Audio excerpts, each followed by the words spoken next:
ಓಂ ಶಾಂತಿ. ದಿನಾಂಕ ಆಗಿದೆ 19/8/2025. ತನ್ನ ಸ್ವಧರ್ಮವನ್ನು ಮರೆಯುವುದೇ ಎಲ್ಲದಕ್ಕಿಂತ ದೊಡ್ಡ ತಪ್ಪಾಗಿದೆ. ನೀವೀಗ ಸ್ಮೃತಿ ಸ್ವರೂಪರಾಗಬೇಕಾಗಿದೆ. ತಮ್ಮ ಮನೆ ಮತ್ತು ರಾಜಧಾನಿಯನ್ನು ನೆನಪು ಮಾಡಬೇಕಾಗಿದೆ. ಯಾವಾಗ ತಾವು ಮಕ್ಕಳು ನೆನಪಿನ ಯಾತ್ರೆಯಲ್ಲಿ ಸದಾ ಮಗ್ನರಾಗಿರುತ್ತೀರಿ, ಬುದ್ಧಿಯ ಅಲೆದಾಟವು ನಿಂತು ಹೋಗುವುದೋ, ವಾಣಿಯಲ್ಲಿ ನೆನಪಿನ ಹರಿತವು ಬರುವುದೋ, ಅಪಾರ ಖುಷಿಯಲ್ಲಿರುವಿರೋ, ಆಗ ಸಮಯವು ಸಮೀಪಿಸಿದೆ ಎಂದು ತಿಳಿದುಕೊಳ್ಳಿ. ಯಾವಾಗ ರಾವಣ ರಾಜ್ಯವು ಆರಂಭವಾಗುವುದೋ ಆಗಲೇ ಆಸ್ತಿಯ ನಶೆಯು ಮಾಯವಾಗುತ್ತದೆ. ಇದೂ ಸಹ ನಾಟಕದಲ್ಲಿ ಮಾಡಲ್ಪಟ್ಟಿದೆ. ಈ ಚಕ್ರವು ಹೇಗೆ ಸುತ್ತುತ್ತದೆ ಎಂದು ಮಕ್ಕಳಿಗೆ ಸೃಷ್ಟಿ ನಾಟಕದ ಜ್ಞಾನವಿದೆ. ಈಗ ಬೇಹದ್ದಿನ ತಂದೆಯನ್ನು ಪಡೆದುಕೊಂಡಿದ್ದೀರಿ. ಆ ಬೇಹದ್ದಿನ ತಂದೆಯಿಂದ ಸ್ವರ್ಗದ ಆಸ್ತಿಯು ಸಿಗುತ್ತದೆ. ಯಾವ ಆಸ್ತಿಯನ್ನು ಯಾರೂ ಕಲಿಸಿದುಕೊಳ್ಳಲು ಸಾಧ್ಯವಿಲ್ಲ. ನಾವು ವಿದ್ಯಾರ್ಥಿಗಳು ಮೊದಲು ಏನನ್ನೂ ತಿಳಿದುಕೊಂಡಿರಲಿಲ್ಲ ಎಂದು ನಿಮಗೆ ಈಗ ಅರ್ಥವಾಗುತ್ತದೆ. ನಂತರ ಓದುತ್ತಾ ಹೋದಂತೆ ಇನ್ನೂ ಹೆಚ್ಚಿನ ಪರೀಕ್ಷೆಗಳನ್ನು ತೇರ್ಗಡೆ ಮಾಡುತ್ತಾ ಹೋಗುತ್ತೀರಿ.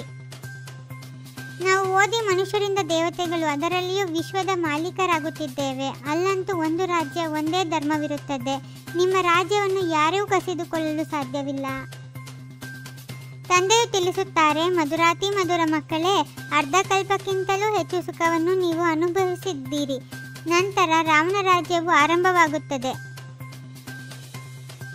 ನೀವು ಆತ್ಮಗಳು ವಿಶ್ವದ ಮಾಲೀಕರು, ದೇವಿ ದೇವತೆಗಳಾಗುತ್ತಿದ್ದೀರಿ. ಈ ಜ್ಞಾನವು ಈ ಸಮಯದಲ್ಲಿಯೇ ಇದೆ. ನಾವೇ ದೇವತೆಗಳು. ನಂತರ ಕ್ಷತ್ರಿಯ ಮನೆತನದಲ್ಲಿ ಬರುತ್ತೇವೆ.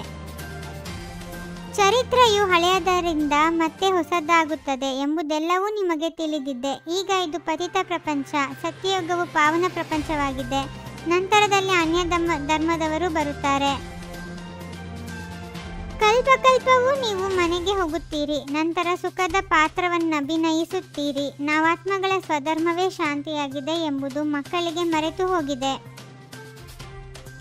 ಸದ್ಗತಿದಾತನು ಕೇವಲ ಒಬ್ಬ ತಂದೆಯಾಗಿದ್ದಾರೆ.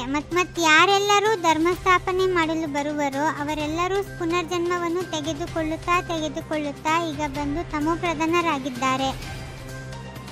ನಾವೇ ದೇವಿ ದೇವತೆಗಳಾಗಿದ್ದೆವು, ಈಗ ಪುನಃ ಆಗುತ್ತೇವೆ. ಮಕ್ಕಳು ಸತ್ಯನಾರಾಯಣನ ಕಥೆಯನ್ನು ಕೇಳುವುದಕ್ಕಾಗಿಯೇ ಇಲ್ಲಿಗೆ ಬರುತ್ತೀರಿ.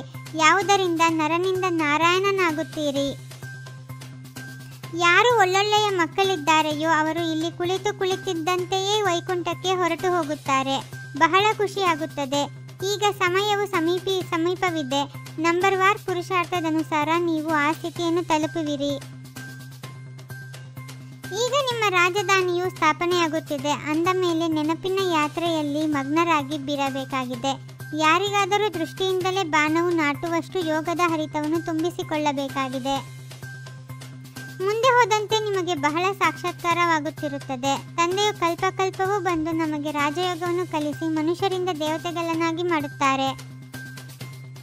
ರಾವಣನಿಗೆ 10 ತಲೆಗಳನ್ನು ತೋರಿಸುತ್ತಾರೆ. ಈ ರೀತಿ ಯಾವುದೇ ಮನುಷ್ಯರಿರುವುದಿಲ್ಲ.